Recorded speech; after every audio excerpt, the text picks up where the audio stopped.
My daughter crashed my car and brazenly declared, "You'll give me the insurance money." I remained silent, and when the full amount was paid out, she rushed over to collect the money triumphantly. But instead of a check, I handed her a document that made her face turn pale. "Don't do this, I beg you," she cried, because the betrayal turned into righteous revenge that would change our lives forever. Before we continue, please subscribe to the channel and let us know where you are listening in the comments. The front door slammed against the wall with such force that my coffee mug froze halfway to my lips. Emily burst through the doorway like a storm, her designer heels clicking frantically against the hardwood floors. Mascara streaked down her cheeks in dark rivulets, and her expensive purse clutched desperately in trembling hands. "Dad, I need $5,000.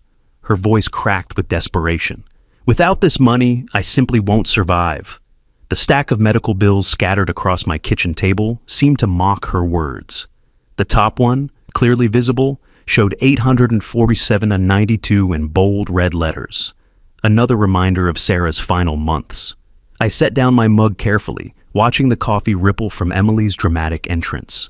"Emily, you understand, I have problems myself right now." I gestured toward the bills. "Medical expenses for your mother." "You don't love me anymore." She whirled around, pacing like a caged animal.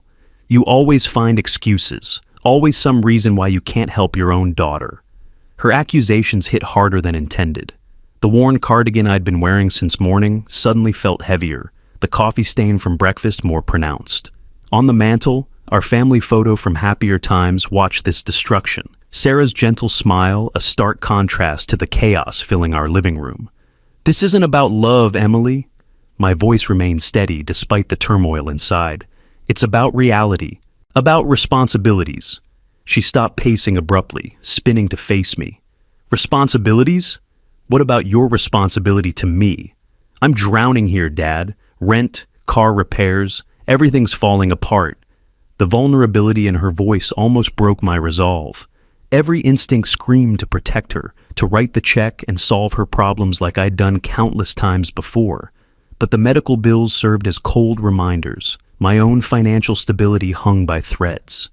I wish I could help. The words felt like glass in my throat. But right now, with everything that's happened, with my job situation uncertain, her laugh held no humor. "You've had the same job for 15 years. Stop making excuses." "Emily, please." I stood slowly, trying to bridge the growing chasm between us. "Sit down. Let's talk about this reasonably. Maybe we can figure out another solution." "There is no other solution."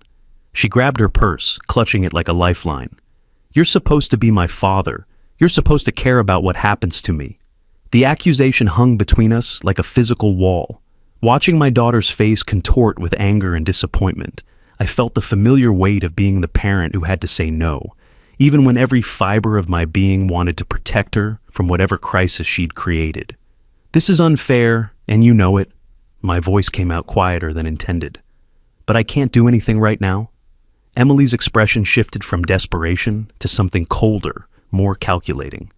The transformation chilled me more than her tears had. She straightened her shoulders, wiped her eyes with the back of her hand, and walked toward the door with deliberate precision. "Fine." The single word carried the weight of years of frustration. "I understand perfectly now." She paused at the threshold, her silhouette framed against the evening darkness. For a moment, I thought she might turn back, might give us both a chance to repair this fracture. Instead, she stepped into the night without another word. The door closed with a soft click that somehow felt more final than her earlier dramatic entrance. Through the window, I watched her car's engine come to life, headlights cutting through the gathering dusk. The taillights grew smaller as she drove away, leaving me standing alone in a house that suddenly felt too large and too quiet. The medical bills still lay scattered across the table, and my coffee had grown cold. The alarm's shrill cry at 5:30 a.m. pierced through dreams I couldn't quite remember. 3 days had passed since Emily's visit. 3 days of avoiding thoughts about our confrontation while focusing on preparing for this crucial trip. My worn leather suitcase lay open on the bed, waiting for the business clothes that might determine my job security. I folded my navy suit carefully, the fabric still crisp from the dry cleaner. The quarterly report sat in neat stacks beside my laptop. months of work distilled into presentations that could make or break my position at the company. The medical bills remained on the kitchen table like silent sentinels, reminding me why this conference mattered so much. A brief moment of hesitation struck as I surveyed the house. Leaving it empty always made me uneasy, especially after Sarah's death. The familiar routine of checking locks and windows had become a ritual of sorts, a way to maintain control in an increasingly uncertain world. The taxi arrived precisely at 6:15 a.m. Carlos, the middle-aged Hispanic driver, helped load my suitcase with professional courtesy. "Thank you for taking me so early," I said, settling into the back seat. "Didn't want to leave my car at airport parking." "No problem, see your business trip?" "Conference in New York, 3 days." I glanced back at my Ford Explorer sitting reliably in the driveway. The 2019 Blue model had served me well, despite the small dent in the rear bumper from a grocery store incident last year. Important for my job. The March morning carried a crisp bite at 38 degrees, overcast sky promising another typical Chicago day. As we pulled away, Mr. Ramirez waved from across the street, probably heading out for his morning walk. I waved back, grateful for neighbors who kept an eye on things. During the drive, I reviewed my notes one final time. The presentation needed to be flawless. Budget cuts had everyone nervous, and my department faced particularly close scrutiny. My phone buzzed with a text from my colleague Mike. "Mike, did you receive the quarterly reports I sent?" I called him back immediately. "I want to make sure we're aligned for the presentation." "Got everything. Looking good, Alex. Don't stress too much." Easy for him to say. His wife wasn't buried under medical debts. His daughter wasn't demanding money he didn't have. The familiar weight of responsibility pressed against my chest as O'Hare Airport came into view. Check-in proceeded smoothly despite the early morning crowds. Business travelers moved with practiced efficiency, and I found myself among them, another suited figure carrying documents that felt increasingly important with each step toward Gate B17. Maybe I was too harsh with Emily. The thought had haunted me for 3 days, creeping in during quiet moments when my defenses were down. But she had to learn responsibility sometime. Sarah had always been the mediator, smoothing conflicts with her gentle wisdom. Without her, I felt like I was navigating parenthood without a compass. The boarding announcement crackled through the terminal speakers. I gathered my carry-on, checked my phone one last time for any urgent messages, and joined the line of passengers. The familiar routine of air travel provided comfort, something predictable in a life that had become anything but. As the plane lifted off, I pressed my face to the small window, watching Chicago's suburbs shrink below. Somewhere down there was my neighborhood, my house, my reliable Ford Explorer waiting in the driveway. The sight should have been reassuring, but something nagged at the edge of my consciousness, a feeling I couldn't quite name. The city disappeared beneath clouds, and I turned my attention to the presentation materials spread across my lap. 3 days in New York, then home to deal with whatever waited there. The taxi's headlights swept across my driveway at 11:47 p.m., and something was wrong. Terribly wrong. My Ford Explorer sat in its usual spot, but the familiar silhouette looked fractured, broken in ways that made no immediate sense. "Jesus Christ," the driver muttered, an older black man who'd been silent during most of the ride from O'Hare. "Sir, what happened to your car?" My suitcase hit the asphalt with a dull thud as I stumbled out. Legs cramped from delayed flights and the crushing realization of what I was seeing. The spiderweb of cracks across my windshield caught the taxi's lights like a deadly kaleidoscope, 3 major impact points suggesting deliberate, repeated strikes. "What the—" The words died in my throat. I walked around the vehicle in shocked silence, my phone's flashlight revealing the full scope of destruction. Every panel bore evidence of systematic, deliberate vandalism. The hood displayed multiple dents, each one clearly made by something heavy. A baseball bat, perhaps, or a crowbar. Deep scratches had been keyed into the side panels, spelling something illegible but unmistakably vindictive. 2 tires were completely slashed, rubber hanging in defeated strips. The third showed a clean puncture wound, slowly deflating with each passing second. Both side mirrors dangled by their wires like broken limbs, and through the shattered windows, I could see the interior remain mysteriously untouched. "Sir, should I call police?" The driver had stepped out, his concern evident. "This looks deliberate." "No, not yet." My analytical mind was taking over, pushing aside the initial shock. Let me think about this. I began taking photos, documenting every angle of damage. The timestamps read 11:52, 11:54, 11:58 p.m. Evidence for whatever would come next. The precision of the destruction struck me as I worked. This wasn't random vandalism by bored teenagers. Someone had taken their time, worked methodically, ensured maximum damage while avoiding the house entirely. Who could have done this? The question circled my mind like a predator. Why my car specifically? I noticed no other vehicles on the street showed any signs of tampering. The Johnson sedans sat pristine in their driveway. The Eldridge's old Buick appeared untouched. Even Mr. Ramirez's pickup truck looked exactly as it had when I'd left 3 days ago. This was personal. Standing in my driveway at midnight, surrounded by the scattered pieces of what had been my reliable transportation for 6 years, I felt something fundamental shift inside me. The comfortable illusion that bad things happen to other people had just shattered as completely as my windshield. "You know what?" I told the driver. "Could you actually wait? I need to make another trip tonight." But even as I said it, I knew nowhere would be open at this hour for the kind of help I needed. This would wait until morning. The house felt different as I dragged my suitcase inside, violated somehow, though nothing appeared disturbed indoors. I drew every curtain, turned on every light, and sat at my kitchen table with a legal pad.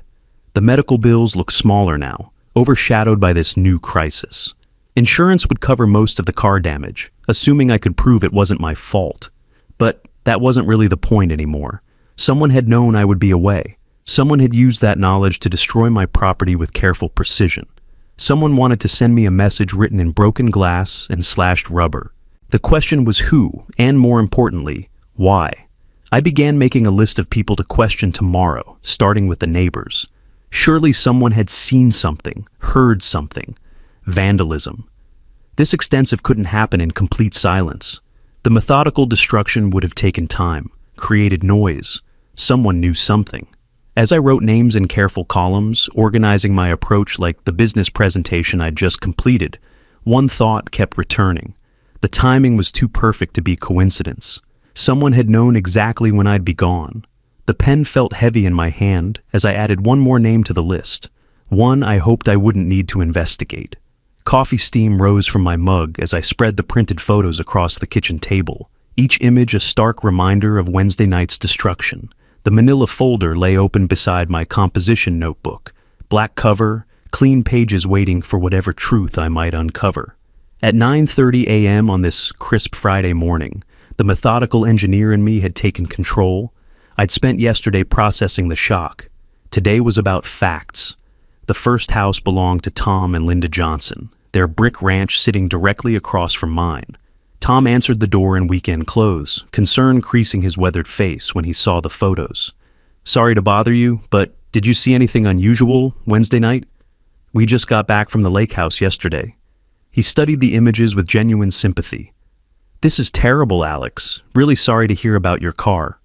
Linda appeared behind him, shaking her head in dismay. "Who would do such a thing? In our neighborhood?" Their shock seemed authentic, but they offered nothing useful. I noted the time, 9:35 a.m., and moved on. Mr. Ramirez was working in his yard, the 2-story Colonial's flower beds receiving his careful attention. A practical man in his 50s, he straightened when I approached with my folder. "Did you hear anything unusual Wednesday night around midnight?" He paused, gardening gloves dirty from morning work. "Heard some sounds, but thought it was raccoons getting into trash." His expression shifted as I showed him the photos. "This happened Wednesday? Maybe wasn't raccoons after all." "What time exactly did you hear the sounds?" "Maybe 11:30, midnight, figured it was nothing important." He looked genuinely apologetic. "Should have checked, I guess." I wrote carefully in my notebook, Ramirez. Heard destruction, 11:30-12, Atactus p.m., dismissed as animals.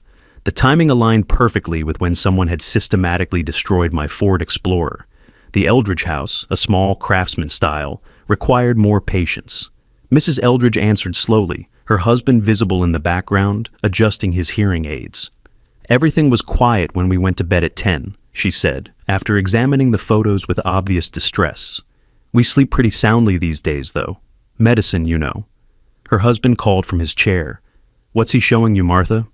Vandalism, Harold. Someone destroyed Alex's car. Their genuine concern was touching, but their early bedtime eliminated them as potential witnesses. I thanked them and continued my systematic canvass. Each conversation followed similar patterns: knocked doors, concerned faces, examination of photos, expressions of sympathy. Nobody had seen unfamiliar cars. Nobody noticed anyone watching the neighborhood. The few who'd heard sounds had dismissed them as typical nighttime noises.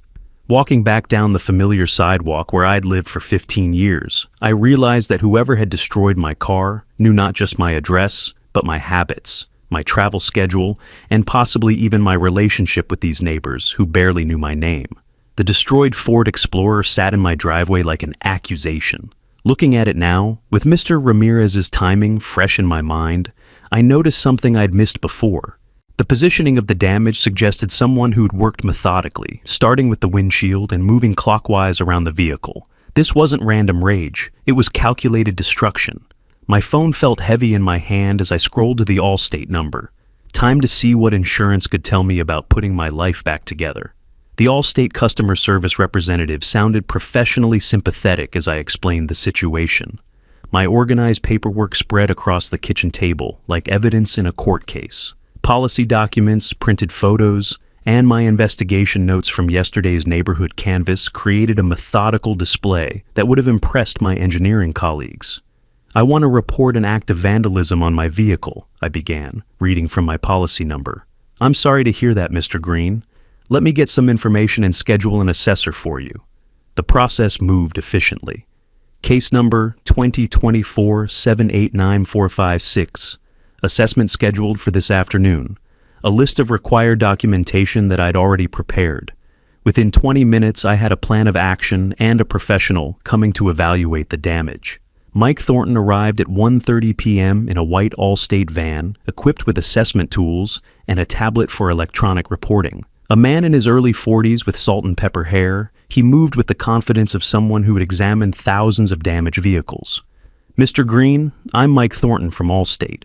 His handshake was firm, his demeanor reassuringly professional. "Let's take a look at what we're dealing with."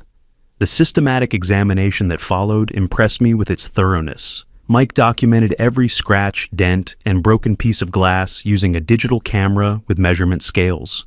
He tested mechanical components, checked frame integrity underneath the vehicle, and noted security features. "This is one of the worst cases of vandalism I've seen," he said, crouching beside the slashed tires. "Looks very deliberate. Someone really wanted to cause maximum damage. How much could this cost to repair?" Mike stood, brushing dirt from his knees. "Around $8,000, possibly total loss given the vehicle's age and condition. Your 2019 Explorer's been well maintained, but when vandalism gets this extensive..." He showed me photos on his tablet, zooming in on specific damage points. The professional assessment made the violation feel more real somehow, translating my emotional shock into concrete dollar amounts and repair timelines. "How quickly do you process claims like this?" "Usually within a week for straightforward vandalism cases. Your comprehensive coverage includes a $500 deductible, so you're looking at about $7,300 in coverage." Mike tapped entries into his tablet with practiced efficiency. "Do you need a police report?" "It's not required for vandalism claims, but some people prefer to file one." I considered this. "What would you recommend?" "Up to you. Police reports can help if the perpetrator is caught, but for insurance purposes, my assessment and your photos are sufficient." We completed the electronic paperwork together, Mike explaining each section as we progressed. His thoroughness and genuine concern made the process less overwhelming than I'd anticipated. After 45 minutes, I held completed claim documentation and contact information for follow-up questions. "One more thing," Mike said as he packed his equipment. "Any idea who might have done this? Vandalism, this systematic, usually isn't random." The question hung between us like an unspoken accusation. Did I have enemies? Had I wronged someone badly enough to deserve this level of retaliation? The possibilities churned in my mind, but I had no concrete answers. "Nothing comes to mind," I replied honestly, just trying to figure out what happened. Mike drove away in his van, leaving me with paperwork that promised resolution and a check that would arrive within 5 to 7 business days. Standing in my driveway, I looked one more time at the destroyed vehicle, then at the documentation showing $7,300 in pending compensation. For the first time since discovering the damage, I felt something approaching optimism. Insurance would handle the financial impact, and soon I'd have enough money to replace my reliable transportation. Walking toward my house, I wondered what I'd do when that check finally arrived. Thursday afternoon found me in my living room with a book and coffee, the insurance paperwork neatly filed, and the waiting game officially begun. Outside, spring had arrived in earnest, 52 degrees and sunny, with neighbors working in their yards and the familiar sounds of suburban life drifting through open windows. For the first time in weeks, I felt almost relaxed. Car doors slammed in my driveway. Through the window, I recognized Emily's distinctive walk, confident strides that suggested she'd come with a purpose.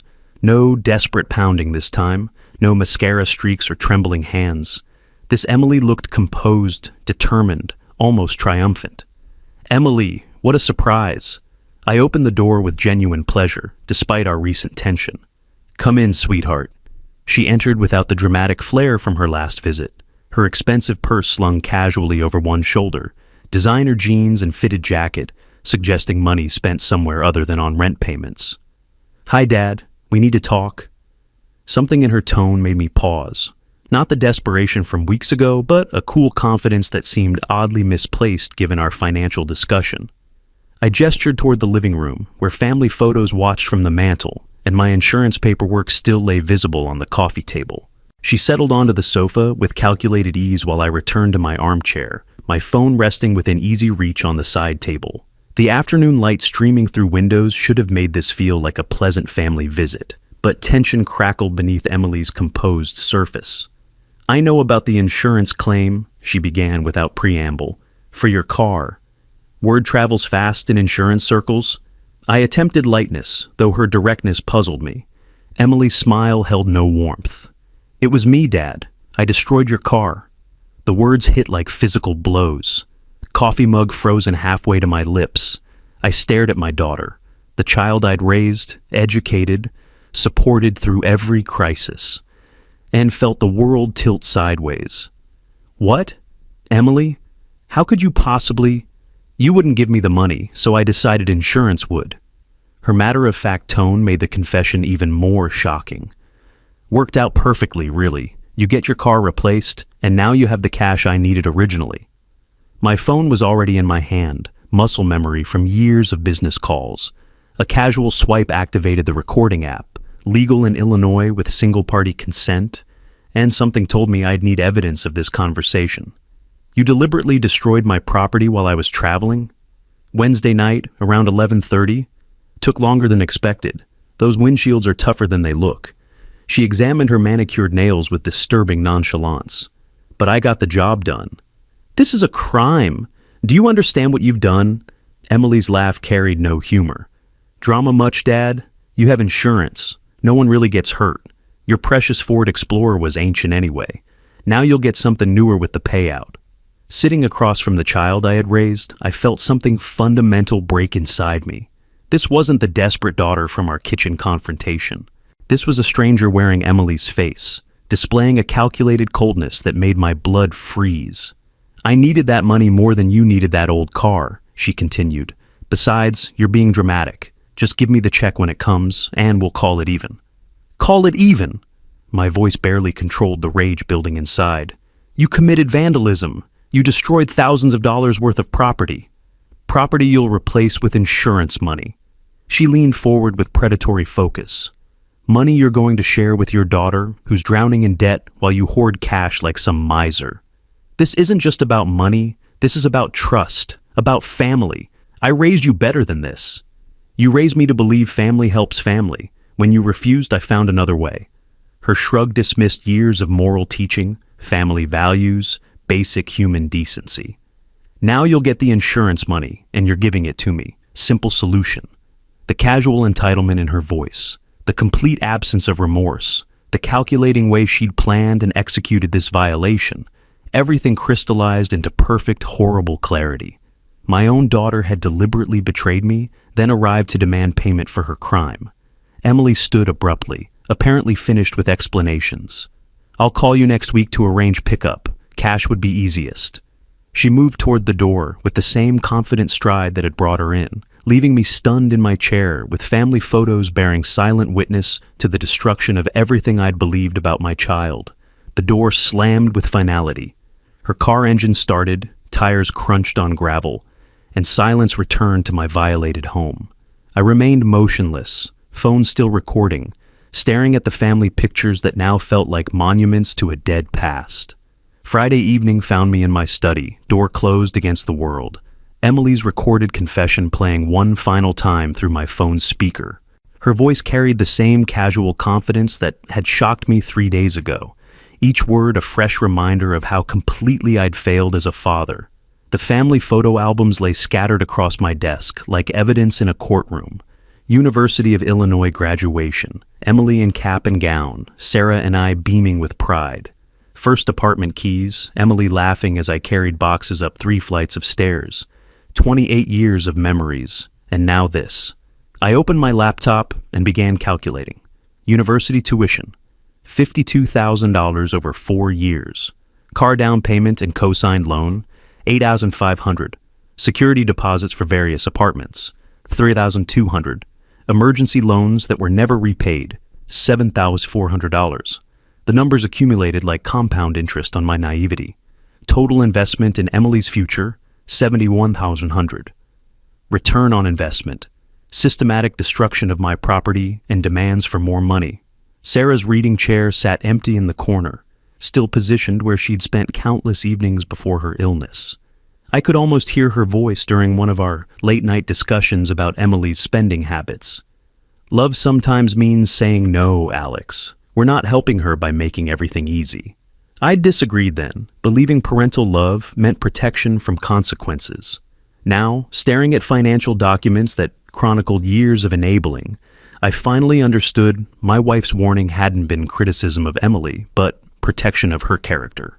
The computer screen glowed as I researched Illinois vandalism laws. Property damage exceeding $500 constituted a Class A misdemeanor. Potential fines up to $20,500, possible jail time. Insurance fraud carried federal implications if amounts exceeded certain thresholds. My engineering mind processed the information systematically. This wasn't just about recovering money or punishing Emily for her crime. This was about teaching consequences that I'd failed to implement for 28 years. I picked up my phone and scrolled to Bob's contact information. Bob Martinez, my colleague from the engineering firm, had mentioned his divorce attorney during our lunch conversation last month. Not for divorce, for referrals to other legal specialists. Bob, sorry to call so late. Do you know a good attorney? Alex, everything okay? I need someone who understands civil matters, family-related issues. There was a pause. David Lloyd handled my divorce, but he also does other civil work. Good guy, reasonable rates. Want his number? 20 minutes later, I had an appointment scheduled for Monday afternoon. David Lloyd, civil litigation specialist, came recommended with the kind of professional reputation I needed for what I was planning. Sitting in the chair where Sarah used to read before bed, surrounded by the evidence of our daughter's financial dependence and emotional manipulation, I finally understood that my wife's warnings about enabling Emily hadn't been criticism of our daughter, but protection of her character. The family album closed with a soft thud. I saved my legal research bookmarks and reached for my phone to confirm Monday's appointment. David Lloyd would help me teach Emily the lesson I should have started years ago. Wednesday morning's mail delivery brought the envelope I'd been anticipating. Thick, official, bearing the Allstate logo that had become familiar over recent weeks. I sorted through bills and advertisements at my kitchen table, saving the insurance correspondence for last like a carefully planned reward. The check inside exceeded my expectations, $7,500 exactly, with claim number 2024-789456 printed in neat corporate font. The memo line read, "Vehicle Vandalism Claim Settlement." Each word a reminder of Emily's calculated betrayal, more than enough money to teach her a lesson she'd never forget. Rather than call a taxi, I decided on the public transportation. The CTA bus Route 49 would take me downtown to the Chase Bank branch, giving me time to think about strategy during the 35-minute ride. My damaged Ford Explorer remained in the driveway, a deliberate choice that was becoming more strategic with each passing day. The bus was nearly empty at mid-morning, commuters having reached their destinations hours earlier. I sat by a window, watching familiar neighborhoods pass while reviewing my plans. The damaged car served multiple purposes now: visible reminder of Emily's crime, psychological pressure tool, and evidence for any future legal proceedings. At Chase Bank, the middle-aged teller processed my deposit with efficient professionalism, her fingers flying across keyboard keys as she entered information. Nice check. Auto insurance? Yes, unfortunately. Vandalism. Sorry to hear that. At least insurance covered it properly. That's what I pay premiums for. The transaction completed smoothly, my account balance increasing by exactly $7,500. The receipt showed the deposit time as 10:47 a.m., documentation that might prove useful later. Walking home took 45 minutes, a deliberate route that passed through neighborhoods where other residents maintained their properties with obvious pride. Well-kept lawns, freshly painted fences, cars parked in driveways without broken glass or slashed tires. The contrast with my own situation felt increasingly intentional. My destroyed vehicle sat exactly where I'd left it. Spider-webbed windshield, catching afternoon sunlight like a broken promise. Neighbors still slowed when passing, their expressions mixing sympathy with curiosity about why I hadn't begun repairs. I wouldn't be repairing anything yet. The damaged car represented more than transportation now. Every dent and scratch told the story of my daughter's character. Visible evidence of what happened when someone I loved chose to betray trust and destroy what others had worked to build. Emily would see it every time she visited, a constant reminder of her choices and their consequences. Standing in my driveway, insurance check deposited and strategy crystallizing, I pulled out my phone to review my contacts. Bob's referral to David Lloyd had been scheduled for Monday afternoon. Legal consultation, evidence presentation, strategy development, everything was falling into place with engineering precision. The screen showed David Lloyd's office number, appointment confirmed for 2 p.m., 3 days to prepare documentation, organize evidence, and plan the conversation that would determine how Emily's education and accountability would proceed. My thumb hovered over his contact information, already anticipating Monday's legal consultation and the satisfying sound of consequences, finally catching up with choices. David Lloyd's law office occupied Suite 314 of a modest mid-rise building, the kind of professional space that suggested competence without intimidation. I sat in the waiting room with my manila folder containing printed audio transcripts, photographs, and insurance documentation, preparation that would have impressed my engineering colleagues. Mr. Green, David Lloyd. The handshake was firm, professional. David appeared younger than his 45 years, with graying temples and the analytical expression of someone accustomed to solving complex problems. His office mixed family photos with law books, creating an atmosphere of both expertise and accessibility. I understand you need assistance with a family matter. I opened my folder methodically. My daughter vandalized my car while I was traveling, then confessed and demanded the insurance money. I have her admission recorded. David's eyebrows rose slightly as I played Emily's casual confession through my phone's speaker. Her voice filled his office with the same entitled confidence that had shocked me weeks ago, each word building a stronger legal case. We have solid evidence here. The recording is admissible in Illinois, single-party consent state. He reviewed the photographs while making notes on a legal pad. What outcome are you seeking? Accountability. She's 28 years old and has never faced real consequences for her actions.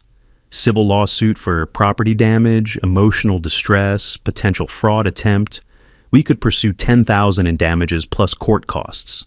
David's fingers tapped against his desk. Criminal charges would require police involvement, but civil action gives you more control over resolution. The legal strategy developed over the next hour. Documentation prepared for immediate serving. Settlement options that included behavioral requirements. Timeline for filing that would maximize educational impact. David's approach focused on teaching rather than destroying exactly what I needed. Papers can be ready for serving within 48 hours. Sheriff's Department handles official delivery, ensures proper legal notification. Back home by 4:30 p.m., I reviewed the civil complaint forms David had prepared. Alex Green, plaintiff, Emily Green, defendant. $10,000 in damages claimed, with evidence attachments including audio transcript, insurance documentation, and photographs of destruction. Time for the most delicate part of my plan.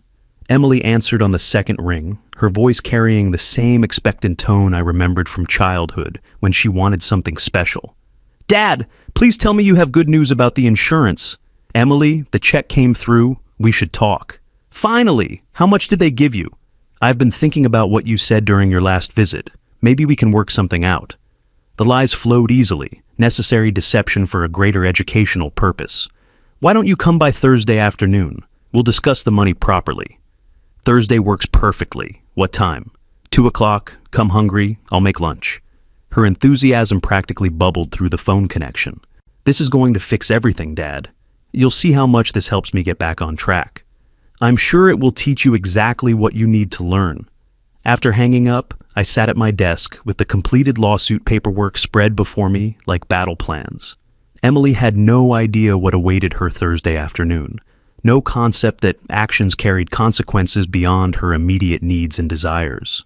Thursday's calendar date was circled in red ink, marking the appointment where my daughter would finally receive the education and accountability that I should have provided years ago. The damaged Ford Explorer was visible through my window, its broken windshield catching late afternoon light. Soon, very soon, Emily would understand exactly what happened when someone chose to destroy trust and property belonging to people who loved them.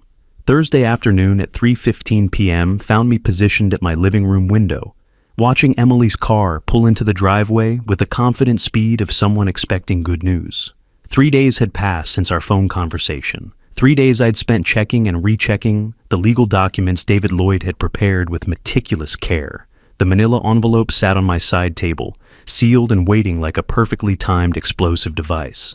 Emily's knock carried the same entitled rhythm I remembered from childhood. Quick, impatient, expecting immediate attention. I opened the door to find her practically glowing with anticipation. Designer purse clutched against her side like armor against the world's financial realities. "Dad, I hope you have good news for me." "Emily, come in. I have something for you." She followed me into the living room with barely contained excitement, settling onto the familiar sofa where family photos watched from the mantel like silent witnesses. Through the window behind her, my destroyed Ford Explorer sat in the driveway, broken windshield catching afternoon sunlight, a reminder of why we were here. "I've been thinking about this all week," she said, purse positioned expectantly on her lap. "This will solve everything, my rent, my car payment, getting back on track financially." I reached for the envelope with deliberate calm, my engineering mind savoring the precision of this moment. Months of planning, preparation, and strategy had led to this single exchange of documents. "Here, this is for you. Read it carefully." Emily's manicured fingers tore open the seal with eager efficiency, her smile broad and confident as she extracted the papers inside. The letterhead caught her attention first. David Lloyd, attorney at law, and I watched confusion flicker across her features. "What is this? I thought you were bringing a check." "Read it. Every word." Her eyes moved across the first page, processing legal terminology with growing bewilderment. Civil lawsuit, Alex Green versus Emily Green. She looked up sharply. "Dad, what is this supposed to mean?" "Keep reading." The color began draining from her face as she reached the financial sections. $10,000 in damages, property destruction, insurance fraud attempt. Her voice dropped to a whisper. "Emotional distress. It's a lawsuit, Emily, for what you did to my car." The papers trembled in her hands as the full implications crystallized. "You're suing me? Your own daughter? You destroyed my property and tried to steal insurance money." My voice carried the same professional tone I used in engineering presentations. "Actions have consequences. This is yours." Emily stared at the documents as if they might transform into something else through sheer willpower. Her expensive purse slid forgotten to the floor, designer confidence crumbling into genuine panic as she processed what $10,000 in legal damages would mean for her already precarious financial situation. "Dad, this isn't... You can't be serious. Watching my daughter's face transform from greedy anticipation to horrified understanding, I felt the cold satisfaction of a parent who had finally found the perfect consequence for a child who thought family meant unlimited bailouts without accountability. The damaged car outside the window seemed to nod its approval through shattered glass. "Dad, this isn't real. You wouldn't actually sue me." Emily's voice cracked with desperation as she clutched the legal documents like evidence of her own execution. "This is your own daughter. Family doesn't do this." I remained seated in my chair, watching her process the magnitude of consequences she'd never considered possible. The afternoon sunlight streaming through windows highlighted dust motes dancing around us like tiny witnesses to this reckoning. "It was just a car. Insurance paid for it." She scrambled through the pages again, searching for escape clauses that didn't exist. "This could ruin my credit score, my job applications. Background checks will show this."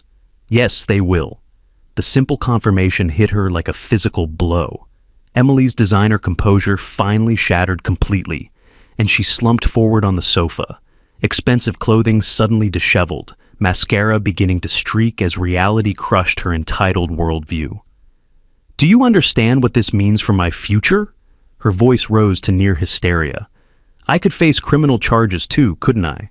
Vandalism, insurance fraud, these are felonies." I'd researched every possible consequence during my weeks of preparation. Potentially, yes. Emily slid from the sofa to her knees on the hardwood floor, legal papers scattering around her like fallen leaves. The transformation was complete, from confident manipulator to broken child facing consequences, for the first time in 28 years. "Please don't do this, Dad. I'm begging you." She clasped her hands together in genuine supplication. "This will destroy my life, my job prospects, my credit history, everything." For the first time since this confrontation began, I saw something I'd been waiting for, genuine remorse replacing self-preservation. Her tears seemed authentic rather than manipulative, her panic focused on understanding rather than escaping. "I was desperate. I wasn't thinking about consequences." The words tumbled out between sobs. "I just saw an opportunity to solve my problems, and I took it without considering how it would hurt you." She looked up at me from the floor, mascara streaked and completely vulnerable. "I'll do anything. Pay you back, change jobs, go to counseling. I know I destroyed your trust. I know what I did was criminal." The family photos on the mantle watched this scene with painted smiles from happier times. Through the window, the destroyed Ford Explorer served as a constant reminder of why we'd reached this point. "I'm sorry for what I did to your car, to our family, to you." Emily's voice broke completely. "I became someone Mom would be ashamed of, didn't I?" Watching my daughter's complete emotional breakdown, seeing her finally understand that actions have consequences beyond her comfortable bubble of entitlement, I felt the terrible satisfaction of a parent who has had to choose justice over comfort for the sake of their child's character. But beneath the satisfaction, something else stirred, the possibility that this lesson might actually work. "I'll find a therapist, get a stable job, pay back every penny of damages," she continued desperately. "I'll sign any agreement you want, follow any conditions you set." I leaned forward slightly, speaking my first words in several minutes. "Maybe we can discuss terms." 2 hours later, we sat at the kitchen table where this crisis had begun months ago, coffee cups between us and a handwritten agreement taking shape on legal pad paper. Emily's emotional breakdown had given way to exhausted determination, her usual manipulative energy replaced by genuine humility. "Weekly counseling sessions for 6 months minimum," I wrote in neat engineering script, "focus on financial responsibility and family relationships." "I agree." Emily's voice carried none of her usual argumentative tone. "I know I need help understanding why I make these choices." Full-time employment within 30 days, proof of steady income for restitution purposes. She nodded, no longer the entitled daughter who demanded money just months ago. "I'll take whatever job I can find. No more excuses about finding the right opportunity." The damaged Ford Explorer remained visible through the kitchen window, its broken windshield catching evening light like a memorial to destroyed trust. I'd decided to leave it unrepaired, not from inability to afford fixes, but as a permanent reminder of what happened when someone chose destruction over responsibility. Gradual repayment of my $500 insurance deductible, $50 monthly until satisfied. That's fair. Emily studied the growing list of conditions. More than fair, considering what I put you through. I set down my pen and looked at my daughter, really looked at her, for the first time since her confession weeks ago. The arrogant confidence had vanished, replaced by someone who understood consequences and seemed genuinely committed to change. This was a lesson, Emily, about responsibility and consequences. I know, Dad. I finally understand that. I'll withdraw the lawsuit if you meet these conditions faithfully. But trust must be rebuilt gradually through actions, not promises. Emily reached across the table and covered my hand with hers, a gesture I hadn't felt from her in years. Thank you for not giving up on me, for caring enough to teach me this lesson instead of just enabling me forever. The irony wasn't lost on me. Sarah had tried to warn me about enabling Emily, but I'd chosen protection over accountability until my daughter's betrayal forced my hand. Now, faced with real consequences, Emily was showing more maturity than she'd demonstrated in years. I want to be the daughter you and Mom raised me to be, she continued, tears starting again, but different ones, grateful rather than desperate. I know I haven't been that person for a long time. We spent the next hour finalizing details. Counseling appointment scheduling, job search timeline, monthly check-ins to review progress. Emily signed each page carefully, treating the agreement like the solemn contract it represented. As evening approached, we stood in the driveway beside my destroyed vehicle, looking at damage that had transformed from betrayal into education. Emily touched the broken windshield gently, her fingers tracing spiderweb cracks she'd created in anger. I'll never forget what I did here, she said quietly, or how much you had to suffer to teach me this lesson. Sitting at the same kitchen table where this crisis began months ago, watching my daughter sign a commitment to become the responsible adult her mother and I had tried to raise, I realized that sometimes the hardest lesson a parent can teach is that love includes accountability, and the greatest gift we can give our children is the opportunity to face the consequences of their choices. Emily gathered her purse and the signed agreement, moving toward the door with renewed purpose rather than entitled expectation. At the threshold, she turned back. I love you, Dad. Thank you for saving me from myself. The destroyed car would remain in my driveway for now, not as evidence of betrayal, but as proof that even the most painful lessons can lead to genuine transformation when consequences are allowed to teach what enablement never could. If you like this story, please like this video, subscribe to the channel, and share your impressions of this story in the comments. To listen to the next story, click on the box on the left. Thank you for watching.